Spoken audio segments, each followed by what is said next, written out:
ನಮಸ್ಕಾರ ಸ್ನೇಹಿತರೆ. ಇಂದು ಮನೆಯಲ್ಲಿರುವ ಹಳೆಯ ಬ್ಯಾಂಗಲ್ಗಳಿಂದ ಒಂದು ಸುಂದರ ಕ್ರಾಫ್ಟ್ ಮಾಡೋದು ಹೇಗೆ ಅಂತ ನೋಡೋಣ. ಬಳಸದ ಬ್ಯಾಂಗಲ್ಗಳನ್ನ ತೂರಿಬಿಡೋದಕ್ಕಿಂತ ಇಂತಹ ಕ್ರಿಯೇಟಿವ್ ಕೆಲಸಕ್ಕೆ ಬಳಸಿದ್ರೆ ತುಂಬಾ ಚೆನ್ನಾಗಿರತ್ತೆ. ಮೊದಲು ಬ್ಯಾಂಗಲ್ಗಳನ್ನ ಚೆನ್ನಾಗಿ ಕ್ಲೀನ್ ಮಾಡಿಕೊಂಡು ಒಂದರ ಮೇಲೊಂದು ಅಂಟಿಸಿಕೊಳ್ಳಿ. ನಂತರ ಲೇಸ್, ಮುತ್ತುಗಳು ಅಥವಾ ಕಲರ್ ಪೇಪರ್ ಬಳಸಿ ನಿಮ್ಮ ಇಷ್ಟದಂತೆ ಡೆಕೋರೇಟ್ ಮಾಡಿ. ಸ್ವಲ್ಪ ಸಮಯದಲ್ಲಿ ತುಂಬಾ ಸುಂದರವಾದ ಡೆಕೋರೇಷನ್ ಐಟಂ ರೆಡಿಯಾಗುತ್ತದೆ.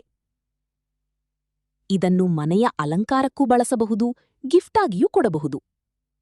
ಹಳೆಯ ವಸ್ತುಗಳನ್ನ ಮರುಬಳಕೆ ಮಾಡೋದರಿಂದ ಹಣವೂ ಉಳಿಯುತ್ತದೆ ಮತ್ತು ಕ್ರಿಯೇಟಿವಿಟಿಯೂ ಹೆಚ್ಚುತ್ತದೆ. ವಿಡಿಯೋ ಇಷ್ಟವಾದರೆ ಲೈಕ್ ಮಾಡಿ. ಇನ್ನಷ್ಟು ಡಿಐವೈ ಕ್ರಾಫ್ಟ್ ವಿಡಿಯೋಗಳಿಗಾಗಿ ಸಬ್ಸ್ಕ್ರೈಬ್ ಮಾಡೋದನ್ನು ಮರೆಯಬೇಡಿ. ಧನ್ಯವಾದಗಳು.